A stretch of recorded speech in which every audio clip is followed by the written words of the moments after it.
மூடு பனிக்காடு அத்தியாயம் 24. சுஜி, எனக்கு நிஜமாவே ரொம்ப பயமா இருக்கு. சபரி வேற போன் எடுக்கவே மாட்டேங்கிறான். லாவண்யா நடுங்குற குரல்ல சொன்னா.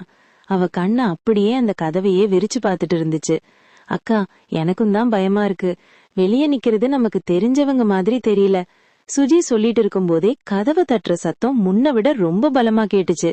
அந்த சத்தம் 2 பேரோட ஹார்ட் பீட்டையும் எகிர வச்சிடுச்சு. சுஜி, லாவண்யா பயத்துல சுஜியோட கைய பிடிச்சுக்கிட்டா.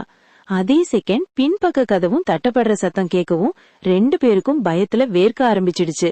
முன்னாடி மட்டும் இல்ல, இப்ப அவங்கள சுத்தியும் ஏதோ ஆபத்து இருக்குன்னு புரிஞ்சுது. யாரு? லாவண்யா நடுங்குற குரல்ல கத்துனா.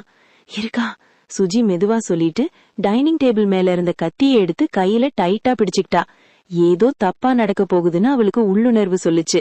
அந்த அமைதியான நேரத்துல விடாம கேக்குற கதவு தட்டுற சத்தம் ஏதோ ஒரு பெரிய ஆபத்து வர போறதுக்கான அலாரமா இருந்துச்சு. ஃபாதர் நம்பர் உன்கிட்ட இருக்கா? சுஜி பதட்டமா கேட்டா. லாவண்யா பயத்துல உறைஞ்சு போய் நின்னதால அவளால பதில் கூட சொல்ல முடியல. அந்த நேரத்துல பின்வாசல் கதவு கிரீச்னு ஒரு சத்தத்தோட திறக்க ஒரு உருவம் உள்ள வந்துச்சு. இருட்டுல கண்ணு பழகிறதுக்குள்ள சுஜி டக்குன்னு லாவண்யாவை பின்னாடி தள்ளிட்டு கத்திய நீட்டி அந்த உருவத்துக்கு முன்னாடி போய் நின்னா. கிட்ட வந்தா கொன்னுடுவேன், யாருகா நீ? சுஜி சீருனா. அவ குரல் நடுங்கினாலும் வார்த்தையில ஒரு தைரியம் இருந்துச்சு. ஆனா அவ பேசிட்டு இருக்கும் போதே முன்வாசல் கதவு படார்னு ஒரு பெரிய சத்தத்தோட உடைஞ்சு செதறி இன்னொருத்தன் உள்ள வந்தான்.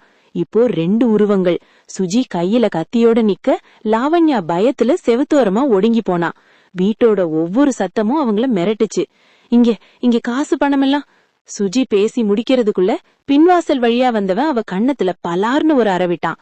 அந்த அடியில சுஜி நில குலைஞ்சு அப்படியே மயங்கி விழுந்தா. லாவண்யா சுஜி விழறத பாட்டு அலறுனா. ஆனா அந்த பயங்கரமான சூழ்நிலையில அவளோட அலறல் யாருக்கும் கேட்கல. எங்க போயிட்டு இருக்கோம்? வானதி கேட்டா. அவ குரல்ல ஒரு குதூகலம் இருந்துச்சு. சபரி சிரிச்சுக்கிட்டே காரை ஓட்டுனா. யாரும் நம்மள டிஸ்டர்ப் பண்ணாத ஒரு இடத்துக்கு கூட்டிட்டு போறேன். இது வரைக்கும் நீ பாத்திருக்கவே முடியாத ஒரு லக்ஸுரியான இடம். குட்டி சொர்க்கம் அது. சபரி சொன்னது வானதியோட கற்பனைய கிளறி விட்டுச்சு. அவன் பேசிட்டு இருக்கும் போதே வானதி சபரியோட போனை பார்த்தா. டிஸ்பிளேல லாவண்யான்னு பேரு மின்னுச்சு. லாவண்யா ஏன் கால் பண்றா? சபரி கிட்ட சொல்லலாமா? வேணாம், இவன் இப்பதான் ஜாலியா கூட்டிட்டு போறேன்னு சொல்றான். எதுக்கு வாய்ப்புக்கு எடுத்துக்கணும்? எதுவா இருந்தாலும் நாளைக்கு பாத்துக்கலாம். இப்போ இவன் எனக்கு மட்டும்தான் சொந்தம்னு நினைச்சுக்கிட்டு சபரி பாக்காத நேரத்துல போனை எடுத்து நைஸா பின் சீட்ல போட்டுட்டா. சுஜி கண்ணு முழிச்சு பார்த்தப்போ அவ கைகள் கட்டப்பட்டு இருந்துச்சு. வாயில துணிய வச்சு அமுக்கி இருந்தாங்க. அவளால மூச்சு விடவே கஷ்டமா இருந்துச்சு. பக்கத்துல லாவண்யாவையும் அதே மாதிரி கட்டி வச்சிருந்தாங்க. லாவண்யா அழுதுட்டே இருந்தா. முகமுடி போட்ட 2 பேரும் வீட்டை ஒரு வழி பண்ணிட்டு இருந்தாங்க. பீரோவை திறந்து எல்லாத்தையும் கலைச்சு போட்டு எதையோ தேடினாங்க. சுஜிக்கு ஒண்ணுமே புரியல. தப்பிக்க ஏதாவது வழி இருக்கான்னு சுத்தி பார்த்தா, ஆனா அவளுக்கு டைம் கிடைக்கல. ஏய், எங்க காசு பணமெல்லாம் வச்சிருக்கீங்க? அந்த நெட்டையான திருட மிரட்டுனா. ஒழுங்கா குடுத்துருங்க, இல்லனா நடக்கிறதே வேற அப்படின்னு குள்ளமானவன் கத்திய நீட்டினா. லாவண்யா பயத்துல அழுதுட்டே, எங்க கிட்ட எதுவும் இல்லைங்க, நாங்களே பிழப்பு தேடிதான் இங்க வந்திருக்கோம் அப்படின்னு கெஞ்சினா. பிளீஸ் நம்புங்க, நான் பிரெக்னெண்டா இருக்கேன், எங்களை விட்டுருங்க அப்படின்னு லாவண்யா சொன்னதும் அந்த 2 பேரும் ஒரு நிமிஷம் ஒருத்தர் பாத்துக்கிட்டாங்க. பிரெக்னெண்டா இருக்கியா? அப்போ உன்னை விட்டுடலாம், இவளை பாத்துப்போம் அப்படின்னு சொல்லிட்டு நெட்டையன் சுஜி பக்கம் திரும்பினா.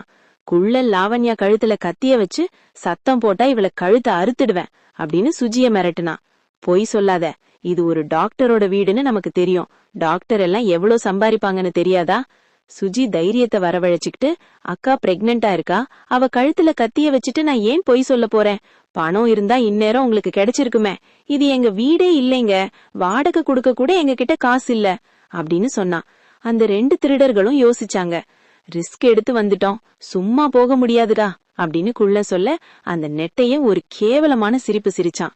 சும்மா எதுக்கு போகணும், இவ்வளவு அழகா 2 கிளி இருக்கு, அனுபவிச்சுட்டு போவோம் அப்படின்னு சொன்னதும் 2 பேருக்கும் மரண பயம் வந்துச்சு.